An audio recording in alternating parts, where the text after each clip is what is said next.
Do you remember Palworld? I tried it out when it got super popular for a minute at the start of the year, and after the heartwarming, completely positive reception of my last two videos, I decided I should continue my streak with another uncontroversial video premise. You've probably heard it called Pokemon with Guns, or that weird Pokemon slavery simulator. The thing about all that is, it's already been discussed. I can't have a new take about any of these subjects. The game sold like 1 billion copies months ago, and everybody had all the thoughts about all the interesting parts. Copyright, pretend animal cruelty, whether we should care about how Nintendo feels. But none of those interesting parts have to do with the actual game. When I heard people talking about Palworld a bunch, they didn't talk about playing Palworld, because the act of actually playing Palworld is boring.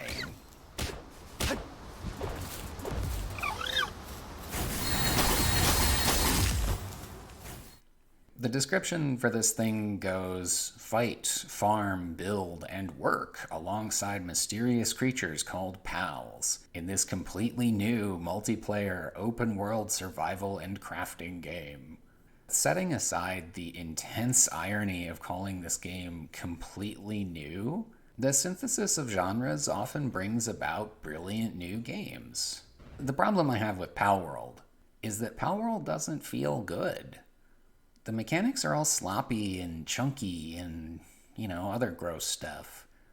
The slapdash way half the Pokemon feel stolen, half the mechanics feel just as stolen.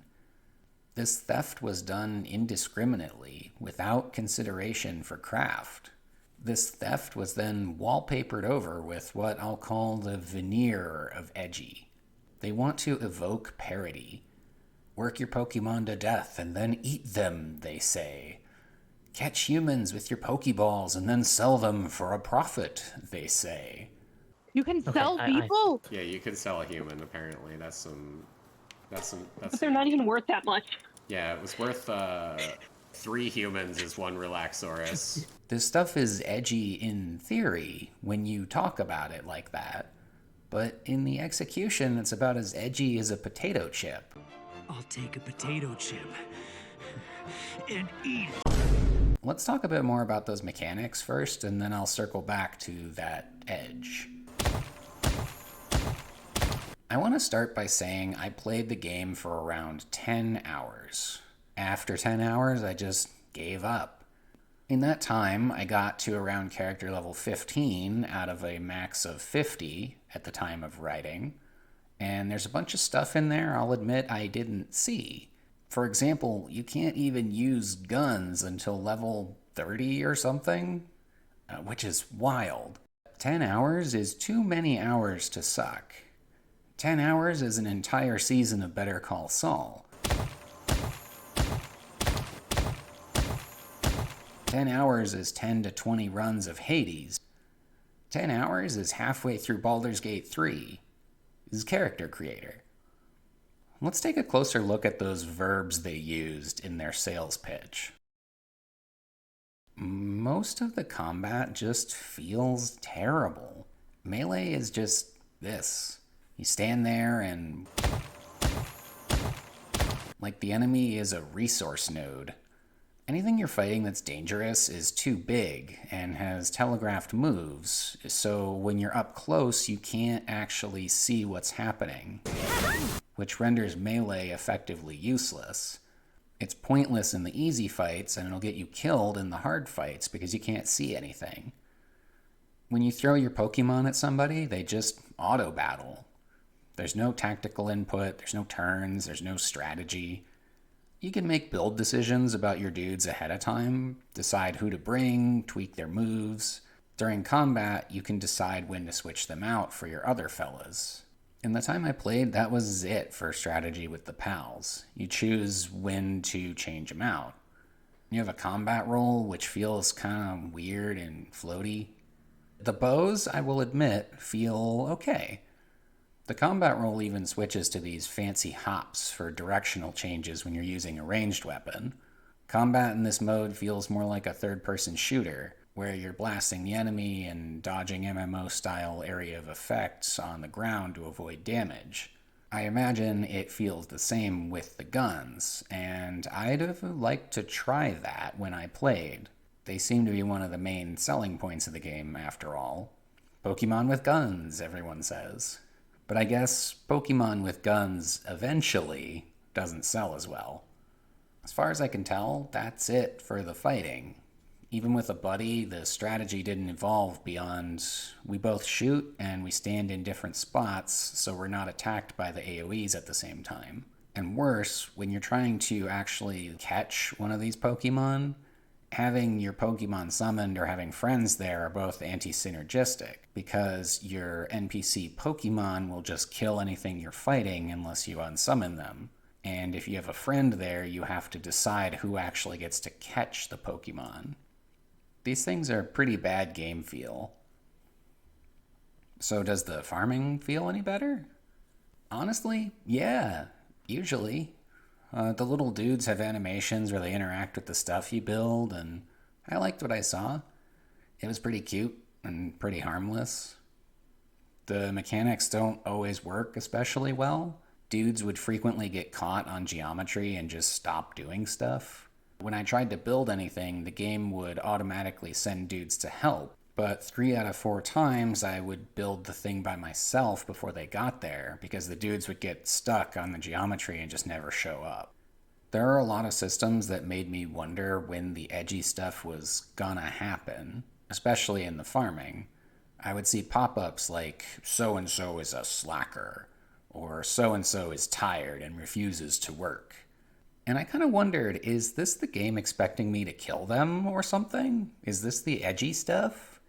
I would just put them back in the box and take them out again, and they'd usually go straight back to work. If this was the edgy slave master stuff the game was trying to sell me, I didn't really see it here. If this was the whole game, and it was like Stardew Valley with Pokemon workers, I would have enjoyed that quite a lot. Building is basically just the same gameplay loop as farming. You gather stuff and make a base. The building seems generically fine, in the same way that all these survival crafting games do it these days. I don't like this kind of base building and never really have, but it's not for me. Maybe you would like it, I don't know. And the verb work is just the same as build or farm or fight. It's repetition. So I'm going to talk about exploration instead. You can't stop me. Exploring feels like a key part of the game, in the way that exploration in something like Breath of the Wild is a key part of the game. And honestly, there's some good stuff here. I liked the ability to roam across the land and find weird stuff. I liked stumbling into weird Pokemon with my real-life friend and trying to catch them together. I liked finding new waypoints or new kinds of places. The game involves lots of crafting and creating new stuff and catching new dudes, and to do all that, you gotta go out into the big wide world. It's an excuse to explore, and the feedback loop from actually exploring has the potential to be great. Occasionally it is. You set out for a while and come back to your base with some new waypoints, a bag full of stuff, and a handful of new Pokemon to check out. In theory. The map kind of starts to fall apart after a little bit of time in it, though, because you realize most of it is just bland, featureless nothing. Because a lot of places I went just sort of felt weird or random or like padding. I don't know for certain if Palworld's map was procedurally generated, but it has that vibe. This wouldn't necessarily be a huge problem, but moving through the map feels terrible. And in a game where the thing you're doing is getting around, it's going to take a toll.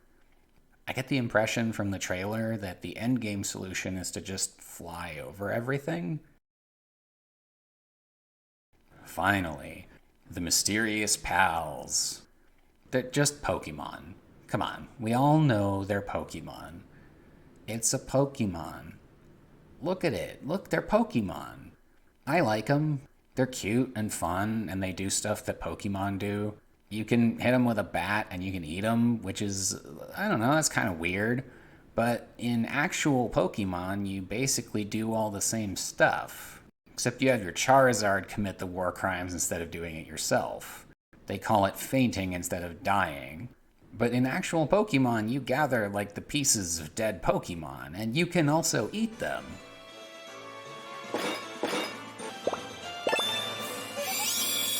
Some of the designs that aren't clearly stolen are pretty good. Who doesn't like Relaxaurus? Monsters, that's who. But the original characters in this game make me suspicious. Because when you look at the pedigree of this game and its design, it doesn't appear to have an original bone in its body.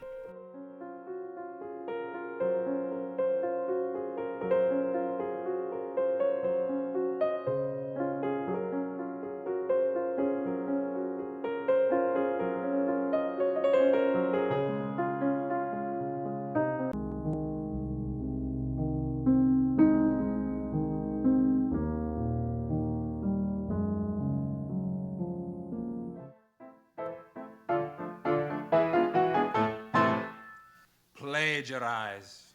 Plagiarize. Let no one else's work evade your eyes. Remember why the good Lord made your eyes, so don't shade your eyes, but plagiarize, plagiarize, plagiarize. Only be sure always to call it, please, research. So, where did this guy come from? I'd like to believe the art team was capable of just inventing this dude. But here's the rub. If we're being real, they wanted Pokemon with guns. So in Palworld, you suddenly have a game where it's like, whoa, you can put Eevee into a sweatshop? That's wild, right? Video games have simulated all sorts of depraved and tasteless shit for decades. Nobody cares anymore. But if it's Eevee, well, now everyone who loves or hates Eevee suddenly has a visceral reaction to this. It gets people talking.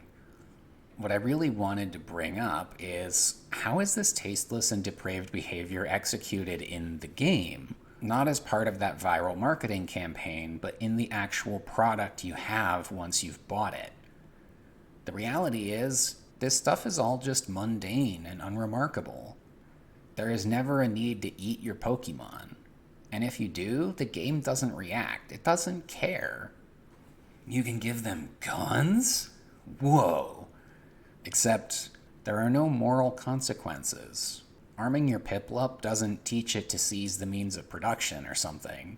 Out of all the stuff I observed, there's no reward, there's no feedback from the game for being good or for being evil. The first thing my buddy did when we started was punch an NPC to death.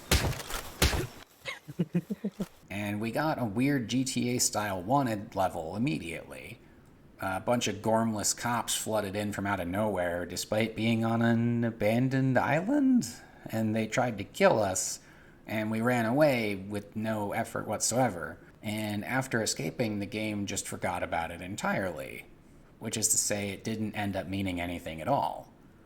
If you catch humans in your Pokeballs, nobody cares. I remember a joke about when video games first started introducing morality systems, where critics pointed out that most systems at the time were about as complex as asking if you wanted to save a baby or eat it.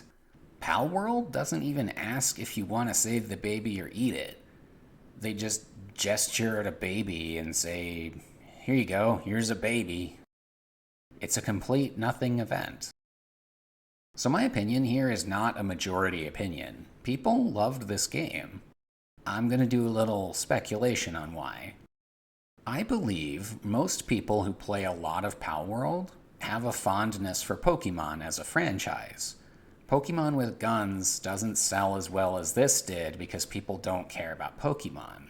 I would guess many of these players are really frustrated by Nintendo and Game Freak, because for years now, Game Freak has been phoning it in.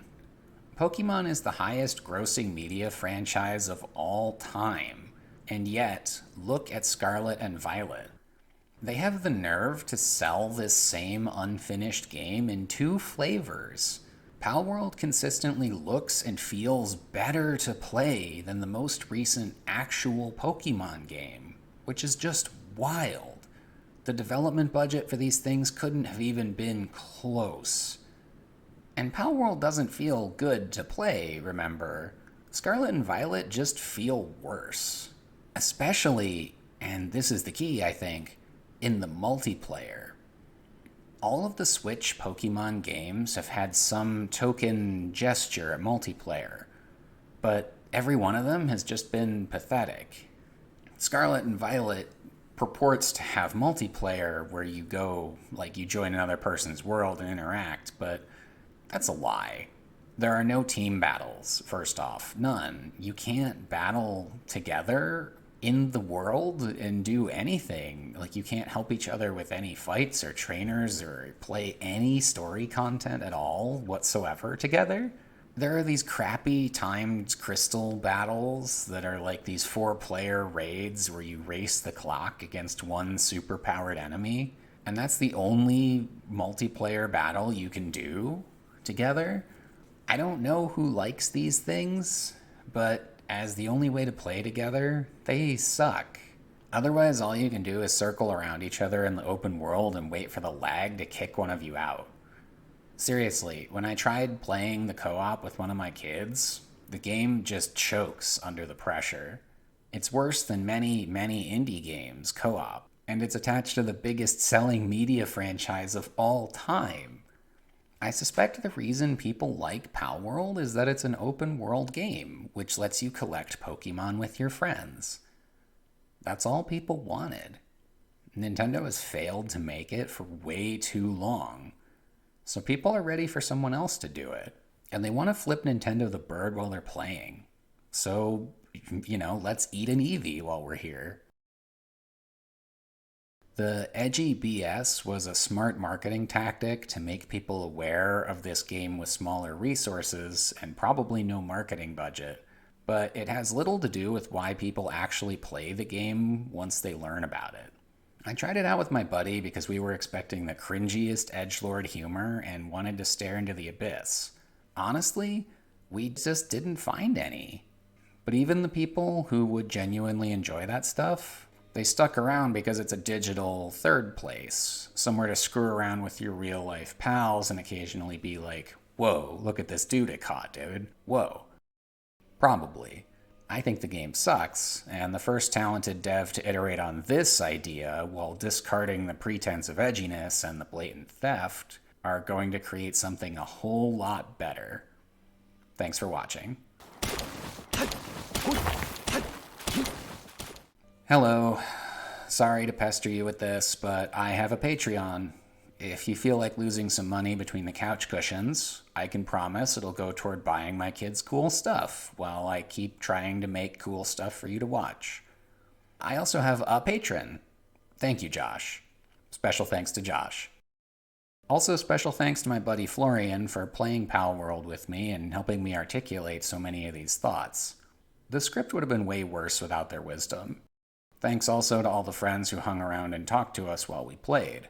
Finally, thanks to my awesome wife. Okay, bye.